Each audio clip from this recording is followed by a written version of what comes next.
Hi, you are created by God and loved by your Creator. Let's get right into the content. Today, I'm coming to you with a conversation that's been sitting in my spirit, in my heart, for about a month now. And I promised myself I would post, and I even shared with a friend that I was going to post this week. So I will share more about my friend and what I want to talk about today. But first, gratitude. So today, very specifically today, I had. Just a burden in my heart that I didn't realize I was carrying. In fact, it kind of sat with me overnight, and I woke up with a headache today and had no idea just how to get rid of it, drinking water, chilling out, trying to, eat yummy food, whatever I needed to do to try to make sure I was taking care of myself. I usually only get a headache for three different reasons. Either I'm hungry, I'm thirsty, which is a big one, or I'm really, really tired and I need to sleep. After that, it could be anything. And so I usually try to avoid painkillers, as I am a holistic practitioner who likes to avoid medication when possible. But sometimes those pain relievers make a difference, right? So I was trying to process that, and lo and behold, it would be a beautiful turn of events, a divine encounter that I would actually recognize that my heart was grieving something, and it was just grieving the struggle and the difficulty of what it means to be brown in predominantly white spaces, all white spaces. Just being in America is a white space. So one of the things I am committed to with my platform here is to talk about the things that matter to me and matter to people who look like me. So today's conversation is actually a piggyback or a carryover, however you choose to see it, from a posting that I did about a month ago called The Gift of Presence. And I talked about my experience regarding brown men and relationship to brown women. So I promised myself that if my friends actually posted a comment in response to that particular YouTube video, and they posted in the comments, I would actually have a conversation following up, responding to that video and their comments in this video, the video I'm creating right now. So let me set this up. So I posted that video, and my friend Darryl Jones actually commented, and in his comments, when you go back and watch that video, he says something about the fact that I call myself a brown woman, and I refer to men who are brown also as black men, and just pointed that out. That alone just led to a conversation that he and I had over a couple of conversations actually, to have that one conversation, and it woke something up in me, and that's what this video post is about.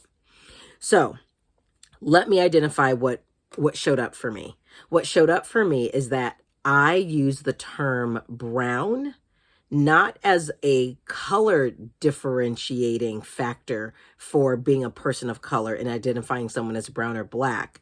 I actually use brown as a term or an adjective to help describe a context of relationship.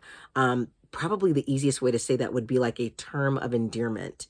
Let me say more about that. When I, as a little girl, remembered what it was like to be in my skin as a little girl, I just remembered that I was a brown girl, and for me it was a very uncomfortable space. But as I've matured and become a woman, I still refer to myself as a brown woman, because at the end of the day, that little girl in me is still a little girl who's looking to be affirmed and valued, right? So for me to refer to her or refer myself as a brown girl or a brown woman, just kind of reminds me of where I've come from, how I felt about being in brown skin, relating to myself as a person of color, and growing up in white spaces, especially as a child. So uncomfortable. Not to mention I was a chunky little girl. So when I say brown, for me, it's a way of softening or making something dear to me. So when I see little girls and they're little brown girls, again, for me, I'm using it as a term of endearment. In my conversation with Darryl, we were going back and forth talking about this, and I recognized for myself that when I refer to men who are also brown and I refer to them as black men, somehow there is this way of disassociating cannot believe I'm saying this on video because it's painful. There's this way of disassociating that has me not be connected to men who are brown like me, dealing with the struggle that they also had in their experience of being little brown boys. And when I refer to brown boys, I just call them brown, like, or chocolate, like whatever my term, because in children, I turn them all into food, even if they're little white kids. I just call them, they're not even vanilla, because vanilla before it's processed is brown. But anyway, but like, or cupcakes or food, everybody comes food, food nicknames. I mean, my niece Amari, my nickname for her is Raisinette. Like, it's food. It's just yum, yum, yum, yum, yum. So cute. She's so stinking cute. So for me, though, when I look at children, or little boys who are brown, little brown boys, it's just, even my tone of voice softens because I can't say brown boy. Like, it just doesn't work. But when I say black men, I feel like I'm just referring to a demographic or a population of people, not seeing them individually, not seeing them as people. Now, for me, this really matters because in that conversation that I got to have with Darryl, I recognize that somewhere along the lines, maybe us brown women in our relationship to the world, being a double minority, dealing with what's the struggle and difficulty of what it means to be a black woman, making our lives this whole big deal, dramatic, if I'm honest for myself. I'm not saying that for other women, but like this big deal, dramatic thing that supersedes what black men deal with. Notice I just said black men, referring to them as a population or a demographic. Not my intention. My intention is to see men and to see them for who they are and to hold them as dear to me, whether it's my nephew, my dad, my uncles, my brothers. If they are men who are brown in my life, they belong to me. I want to take full responsibility for seeing them.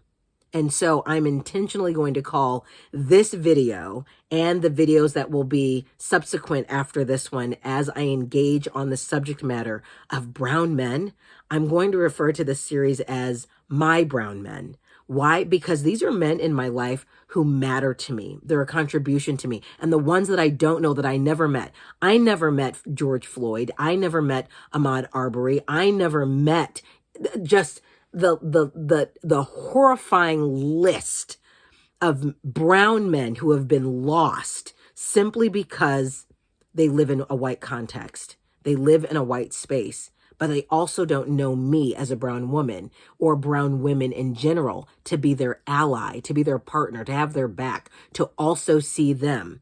I think it's an unfortunate experience, and I've engaged in this practice to much to my horror of not seeing my brown men. Like, I don't see them. I didn't see my brother, my brown man. I didn't see my dad, my brown man. I don't see my nephew, my brown man.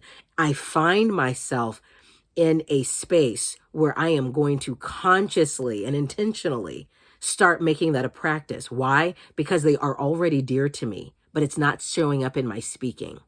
And I want them to know and hear that from me.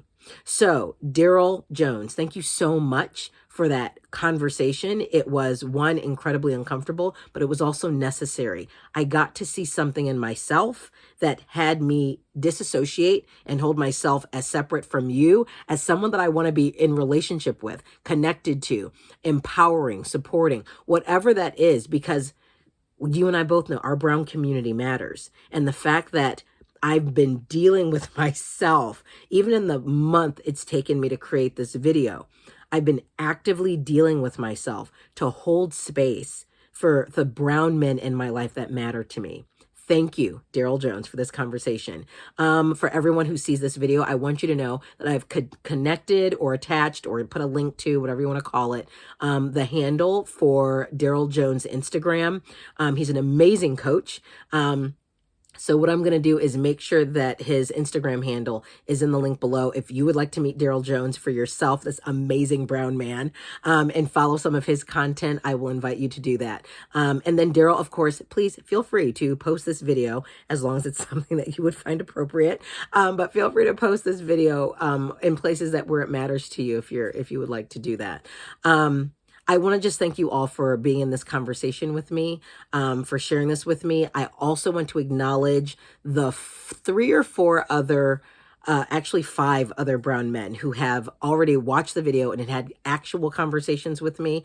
I'm not dropping that content yet. I'm hoping to share more of this as I just deal with myself in relationship to my brown men in my life. Thank you so much again, Darryl, for your honest, candid dialogue. I'm looking forward to more of that conversation as I move forward in this journey and discovery of who you are. I look forward to this journey and discovery of who brown men are and what they're dealing with in the world. And I have already had my eyes open to so many things that I am clear. I know I don't even know what I don't even know. I hope that sentence makes sense. And I'm interested with much anticipation to maybe your follow-up comments on this video. Maybe we'll jump on Instagram and have a conversation. I'm open to do that too. Anything that I can do to forward what you're up to and supporting you as both a professional in your field, but also as a brown man in my life that matters to me. Thank you for your contribution to my life. Ladies and gentlemen, if you like this content, thank you for watching and listening. I don't know if I introduced myself at the beginning of the video, but if you stumbled across this video since I'm all the way at the end, my name is Deborah-Naomi Thomas. I'm a local Detroiter, and I'm developing this content for stuff that I want to come back to think about, read about, speak about, write about at a later date. But I also hope that if you found tremendous value out of it, that you take something away from that. And please, I welcome your comments, especially on the series of videos that'll be forthcoming, just talking about my brown men. Thank you for watching.